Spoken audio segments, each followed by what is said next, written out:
BJP नेता हितेश वाजपेयी ने कमलनाथ पर हमला बोलते हुए कहा कि उनके एप्लीकेशन का कोई आधार नहीं होता। उन्होंने कहा कि कमलनाथ कोई बादशाह हैं क्या, या चुनाव आयोग उनकी कंपनी का कर्मचारी है। देखिए, आप वैमनस्यता के आधार पे या हार के लिए हार को जीत में बदलने के लिए या इस प्रकार के अपने पॉलिटिकल रीजंस के लिए किसी प्रोसीजर की मांग करोगे तो चुनाव आयोग क्यों मांगने का? चुनाव आयोग आपका गुलाम है क्या? आप कोई कहीं के बादशाह हो क्या? ये आपकी कंपनी का एम्प्लॉय है क्या चुनाव आयोग? आप तमीज से उससे बात भी नहीं करते हो। तो मुझे लगता है इन सब से अब तो इस उम्र में उनको सीखना चाहिए कि साहब देश आज़ाद हो गया है। तो रिजल्ट से पहले जिस तरह की सियासत मध्य प्रदेश में इस वक्त हो रही है, जिस तरह के आरोप प्रत्यारोप लगाए जा रहे हैं, आज से 8 बजे यानी कि अब से थोड़ी देर बाद इसी पर आपकी आवाज में हम बहस भी करने जा रहे हैं।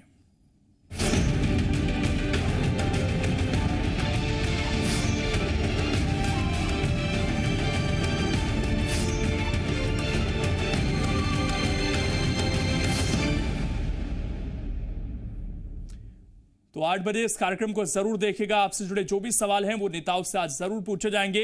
वहीं मुरैना में निष्पक्ष काउंटिंग की मांग को लेकर कांग्रेस ने रैली निकाली और चंबल कमिश्नर को ज्ञापन सौंपा।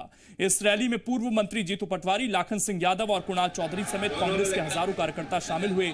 कांग्रेस ने आरोप लगाते हुए कहा कि चंबल अंचल में प्रशासनिक अधिकारी सरकार के इशारे पर काम कर रहे हैं। मतदान के दौरान लगातार हिंसा होती रही, लेकिन अधिकारियों ने ध्यान नहीं दिया। अब मतगणना में किसी तरह की लापरवाही न हो। इस दौरान जीतू पटवारी ने लाखन सिंह यादव की ओर इशारा करते हुए अधिकारियों को चेतावनी भी दी और कहा कि जिन्हें आप देख रहे हैं ये पूर्व मंत्री नहीं बल्कि भविष्य के मंत्री हैं।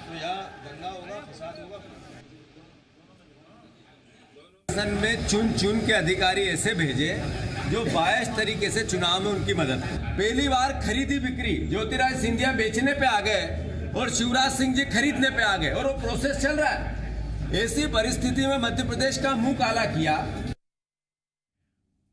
उपचुनाव के नतीजे आने से पहले प्रदेश की सियासत में पॉलिटिकल प्लान खूब चर्चा में है। कांग्रेस और बीजेपी पॉलिटिकल प्लान के शॉर्ट नाम के साथ एक दूसरे पर हमलावर हैं। पूर्व मंत्री पीसी शर्मा ने कहा कि विवेक तनखा की मांग पर चुनाव आयोग ने काउंटिंग एजेंट को मौके पर रहने की मंजूरी दे दी। ऐसे में बीजेपी का जी यानी घपला प्लान कांग्रेस ने चलने नहीं दिया। प्रदेश में के प्लान यानी कमलनाथ प्लान बीजेपी पर भारी पड़ रहा है। तो वहीं बीजेपी नेता हितेश वाजपेयी ने पलटवार करते हुए कहा कि कमलनाथ तो क्या, कांग्रेस ABCD सब भूल जाएगी। उन्होंने कहा कि अब कमलनाथ की ई प्लान पर काम करेंगे। ई यानी एस्केप, इसका मतलब है पलायन।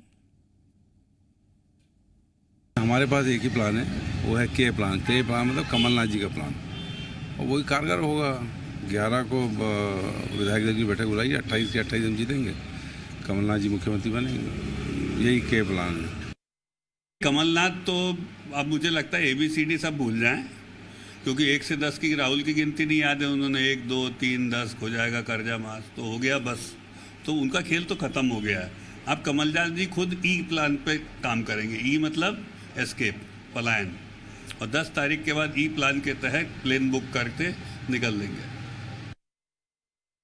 भोपाल में सीएम शिवराज सिंह आज संघ कार्यालय समिधा पहुंचे, जहां उन्होंने संघ प्रमुख मोहन भागवत, भैयाजी जोशी समेत संघ नेताओं से मुलाकात की। शिवराज सिंह चौहान तकरीबन आधे घंटे तक संघ कार्यालय समिधा में संघ नेताओं से मुलाकात करते रहे। उपचुनाव नतीजों से पहले संघ नेताओं के साथ सीएम की मुलाकात काफी अहम मानी जा रही है।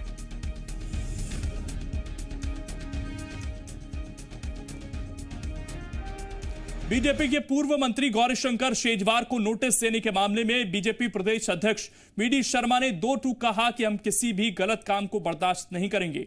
उन्होंने कहा कि हमारी पार्टी में अगर 100 लोग बढ़िया काम करते हैं और एक गलत काम करता है तो हम उससे बर्दाश्त नहीं करेंगे। उनके ऊपर संगठन स्तर पर कार्रवाई की जाएगी। अगर कोई कार्यकर्ता, कोई पदाधिकारी अगर संगठन के हित में काम नहीं करता है, विरोध में काम करने का प्रयास करता है, तो भारतीय जनता पार्टी है।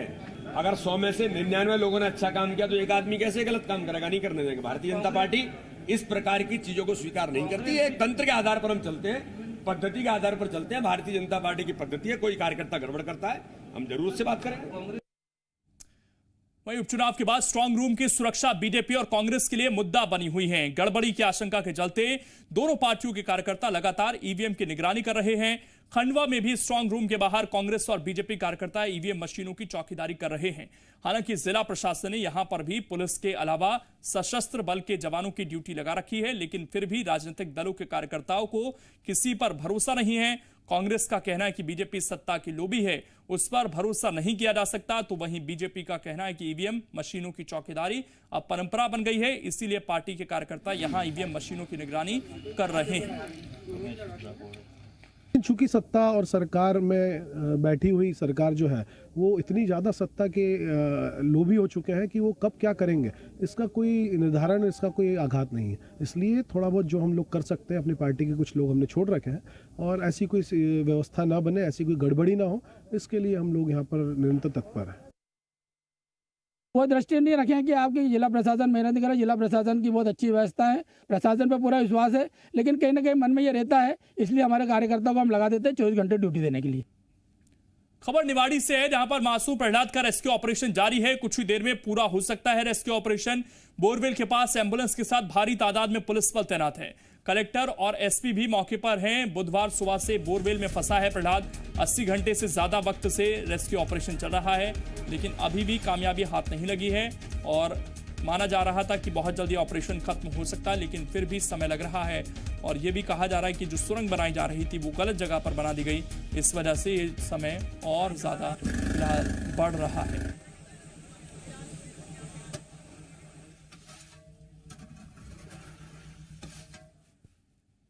आगे बढ़ते हैं। जबलपुर में कांग्रेस नेता गजेंद्र उर्फ गज्जू सोनकर के ठिकानों पर पुलिस ने छापा मारा। जुआ खेलने के आरोप में अलग अलग जिले के करीब 41 जुआरियों को गिरफ्तार किया गया है। इनकी संख्या इतनी अधिक थी कि गिरफ्तारी के लिए पुलिस लाइन से बस बुलानी पड़ी। इनके पास से 7,40,000 रुपए भी जब्त किए गए हैं। इसके अलावा मौके से 18 हथियार, 19 मैगजीन और जंगली जानवरों के सींग बरामद किए गए हैं।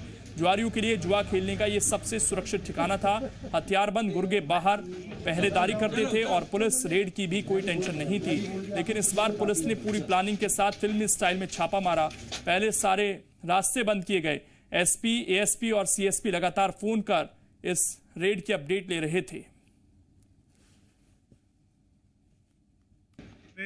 41 जो जुआ खेलने वाले हैं उनको गिरफ्तार किया गया, जिनसे कि 7,40,250 रुपए जब्त किए गए। जब उनसे तलाशी ली जा रही थी, उनमें से फिर कुछ के पास आर्म्स भी हमको मिले हैं और मैं ये बताना चाहूंगा कि इसमें आर्म्स का एक बड़ा जखीरा भी पकड़ा गया है। राजकुमार उर्फ बाबू नाटी सोनकर, गज्जू उर्फ गजेंद्र सोनकर एवं सोनू उर्फ महेंद्र सोनकर के संयुक्त स्वामित्व एवं संरक्षण में ये चलना पाया गया है। इसमें गज्जू और गजेंद्र सोनकर एवं सोनू उर्फ महेंद्र सोनकर की गिरफ्तारी हो गई है। इसमें 2 एफआईआर जो है, एक जुआ एक्ट के तहत व सेकंड एफआईआर आर्म्स एक्ट के तहत की गई है। बुरहानपुर में वन विभाग की टीम पर हमला करने का मामला सामने आया। घटना नेपा नगर के वन ग्राम घागड़ला की है। बताया जा रहा है कि वन विभाग की टीम अतिक्रमण हटवाने गई थी। इस दौरान उन पर तीरों और पत्थरों से हमला कर दिया गया। इसमें रेंजर समेत 15 से ज्यादा वनकर्मी घायल हो गए। फिलहाल मौके पर 300 से ज्यादा पुलिसकर्मी मौजूद हैं।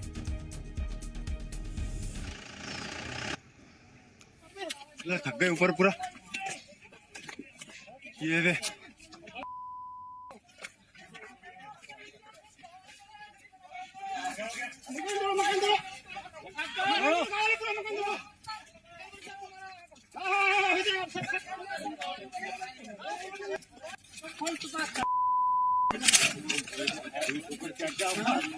हाँ उनके पीछे हो जाए, पीछे से आ गए ना दिक्कत हो जाएगी। थक गए ऊपर पूरा। तो अतिक्रमण हटाने गई वन विभाग की टीम पर हमला हुआ है। 15 वनकर्मी इसमें घायल बताए जा रहे हैं। पत्थरों और तीरों से हमला किया गया और ये राजनीतिक मुद्दा भी है, क्योंकि इन लोगों से पहले वादा किया गया था नेताओं की तरफ से कि इन लोगों को यहाँ पर पट्टे दिए जाएंगे और इस वजह से इनके हौसले भी बहुत ज्यादा बुलंद हैं। अभी इस क्षेत्र में उपचुनाव भी संपन्न हुए हैं नेपा नगर में, और उसके बाद से जब वनकर्मी तुरंत कार्रवाई के लिए पहुंचे तो पहले से घात लगाकर बैठे अतिक्रमणकारियों ने हमला कर दिया।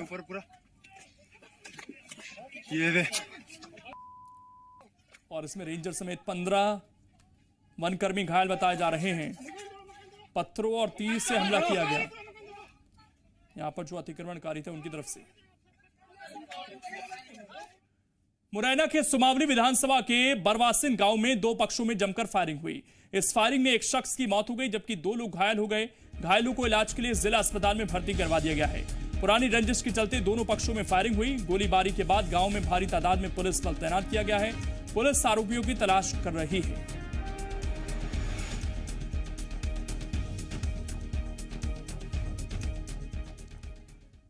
बालाघाट के पास मालखेड़ी के जंगलों में बालाघाट पुलिस और नक्सलियों के बीच मुठभेड़ हो गई।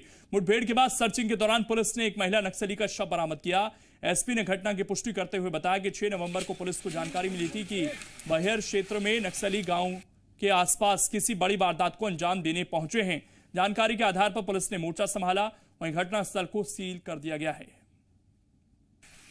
इस कारण पे तत्काल वहां पर हॉक फोर्स की मदद से और जिला पुलिस बल का एडिशनल एसपी एसडीओपी सभी को तत्काल निर्देशित करके एक टीम बनाई गई।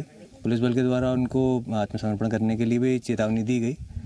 इस दौरान जवाबी कार्रवाई भी की गई। आत्मरक्षार्थ इसमें करीब नक्सलियों की तरफ से 80 से 90 राउंड फायर हुए हैं। करीब ये कार्रवाई 25 से 30 मिनट चली। भोपाल में जूडो खिलाड़ी से दुष्कर्म किए जाने का मामला सामने आया है। जानकारी के मुताबिक आरोपी ने शादी का झांसा देकर युवती से करीब 1.5 साल तक दुष्कर्म किया। उसके बाद एसआई न बन पाने का हवाला देकर उसने शादी करने से मना कर दिया। युवती ने मां के साथ टीटी नगर पुलिस थाने पहुंचकर आरोपी के खिलाफ दुष्कर्म समेत अन्य धाराओं में मामला दर्ज करा दिया है। फिलहाल आरोपी पुलिस की गिरफ्त से बाहर है।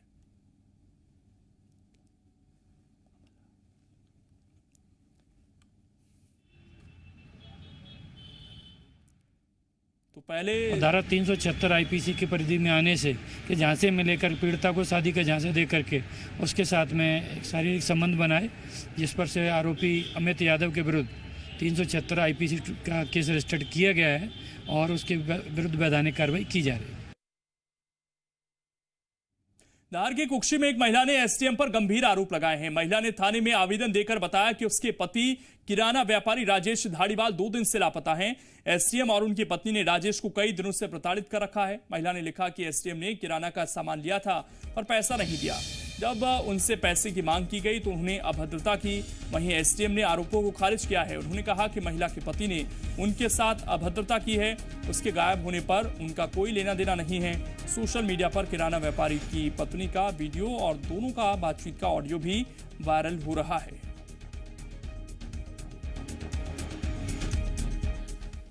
मेरे पति को कुक्षी विवेक कुमार जी एसडीएम द्वारा और उनकी पत्नी द्वारा किराना के लेन देन में प्रताड़ित किया गया है। उनको अपशब्द कहे गए हैं और वो प्रताड़ित होकर गुमशुदा हो गया। 2 दिन से लापता है। उनका फोन बंद आ रहा है, उनसे कोई कांटेक्ट नहीं है। उनके सारे के सारे बिंदु जो हैं वो झूठ हैं, गलत हैं। और मेरी तो इनफैक्ट उनसे अपील पर यही रहेगी कि आपके कारण आपके परिवार वाले भी परेशान हो रहे हैं। आप अपने परिवार वालों की चिंता करते हुए अपने घर पे वापस आएं। अगर आप अपने घर से बाहर हैं तो, और अगर आप शहर से बाहर हैं तो आप अपने घर पे वापस आएं और फिर आप अपने परिवार का ख्याल रखें। उनके पति राजेश बगैर कहीं बताए घर से लापता हो गए हैं और वो एक्चुअली व्यापारी हैं, किराना व्यापार है उनका। और एसडीएम साहब के यहाँ पे कुछ किराना सामान देना या सामग्री को प्रदाय करने की बात को कुछ लेके कहीं कुछ बातचीत हुई, ऐसी कुछ जानकारी मिली है। और फिलहाल हम लोग उनका पता लगा रहे हैं, गुमशुदगी दर्ज करके जानकारी ले रहे हैं कि कहाँ है, कॉल डिटेल वगैरह पता कर रहे हैं। रतलाम में अनाज व्यापारी से दिन दहाड़े 9 लाख की लूट का मामला सामने आया है। मामला थाना स्टेशन रोड का है, जहां एक व्यापारी स्कूटी से जा रहा था। तभी लुटेरों ने उसकी आंख में मिर्ची डालकर उससे रुपयों से भरा झोला छीन लिया, जिसके चलते व्यापारी चलती स्कूटर से गिर गया। घायल अनाज व्यापारी का इलाज जारी है। वहीं पुलिस ने नाकेबंदी कर बदमाशों की तलाश शुरू कर दी है।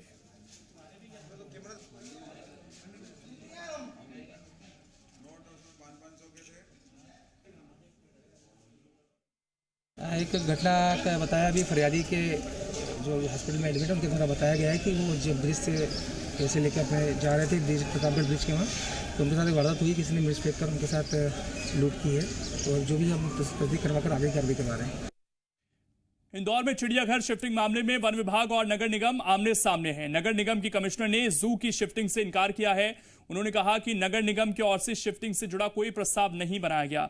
वहीं वन विभाग के सीनियर अधिकारियों ने शिफ्टिंग प्रपोजल आने का दावा किया है। आपको बता दें कि जनप्रतिनिधि पहले ही चिड़ियाघर की शिफ्टिंग का विरोध कर चुके हैं।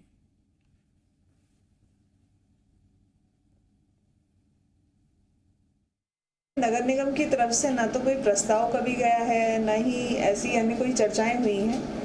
कल की भी जो बैठक थी वो बैठक मुख्यतः राला मंडल के विकास और उसकी संभावनाओं को लेकर थी, जिसमें ACS फॉरेस्ट शामिल हुए थे और भी सभी अधिकारी इसलिए थे कि राला मंडल को किस तरीके से विकास किया जाए कि वो पूरे इंदौर शहर के लिए, इंदौर जिले के लिए एक ऐसा पिकनिक स्पॉट बने ताकि ज़्यादा से ज़्यादा लोग उस एरिया को विजिट करें। दीपावली में लोगों की आतिशबाजी को लेकर खासा उत्साह रहता है, लेकिन इस बात से व्यापारी वर्ग इस बार खुश नहीं है। व्यापारी इस साल ज्यादा पटाखे लाने में रुचि नहीं दिखा रहे। व्यापारियों का कहना है कि विदेशी पटाखों पर प्रतिबंध लगा दिया गया है। वहीं कई संगठनों ने भी देवी देवताओं के स्टिकर वाले पटाखों को ना बेचे जाने की मुहिम छेड़ रखी है। ऐसे में पटाखे बेचना मुश्किल होगा। बता दें कि इस साल रतलाम में करीब 159 पटाखा दुकानें आवंटित की गई हैं, जबकि आवेदन 400 से ज्यादा आए थे। वहीं इन पटाखा व्यवसायियों को शहर के बाहर 3 अलग अलग जगहों पर दुकानें आवंटित की गई हैं।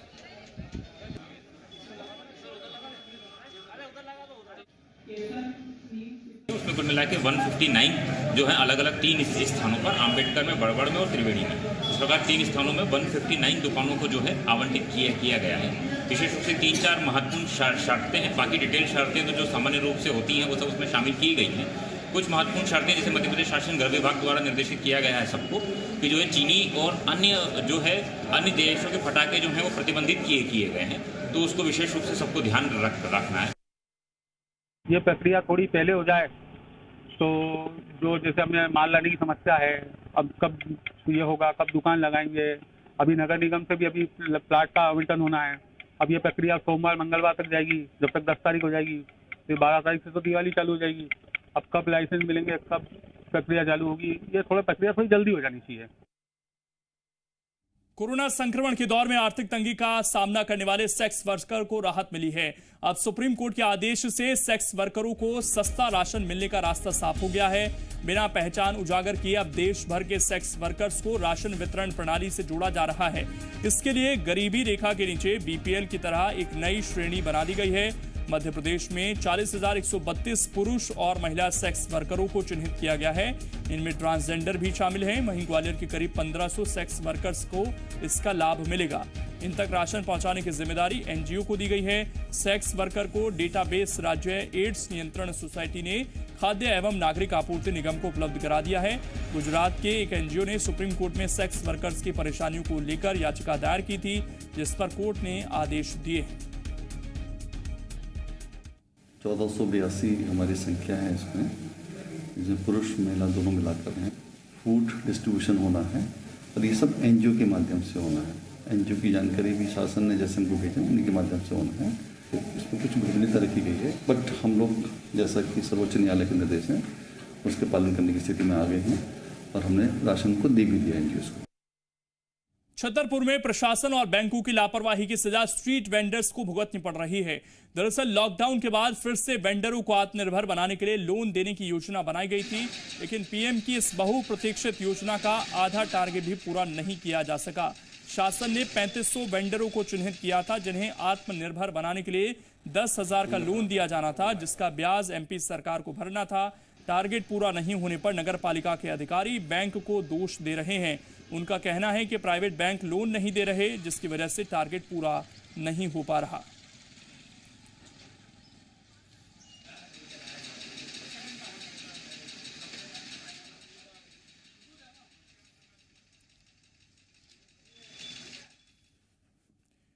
छिंदवाड़ा जिले के मोहखेड़ा विकासखंड में बसी ग्राम पंचायत ग्वारा में अधिकतर उपभोक्ताओं को राशन अब तक नहीं मिल सका है। कभी सर्वर डाउन होना तो कभी नेटवर्क का नहीं मिलना राशन वितरण में बड़ी समस्या बना हुआ है। करीब 1 महीने से उपभोक्ता परेशान हो रहे हैं, लेकिन ग्रामीणों की समस्या का अभी तक कोई समाधान नहीं हो पाया।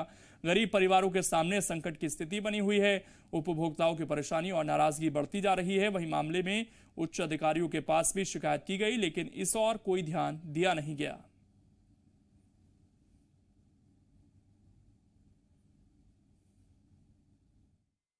ऑनलाइन हो गई है ना पीडीएफ मशीन जी, तो वो उनका सर्वर गांव में मिल नहीं पा रहा है। इसलिए अपने ऊपर 1 किलोमीटर दूर, गांव से 1 किलोमीटर दूर ऊपर टेक में बैठकर और मशीन यहाँ भी पर्ची निकाल रहा है, पर पर्ची निकल नहीं पा रही है। बड़ी समस्या का सामना करना। 3 दिन हो गए, यहाँ पर राशन नहीं मिल रहा, मतलब नेटवर्क प्रॉब्लम के कारण बहुत परेशानी जा रही है। हम 1 किलोमीटर दूर चल के आए हैं। छोटे से ब्रेक लिए यहाँ पर रुकेंगे, खबरें लगातार जारी हैं।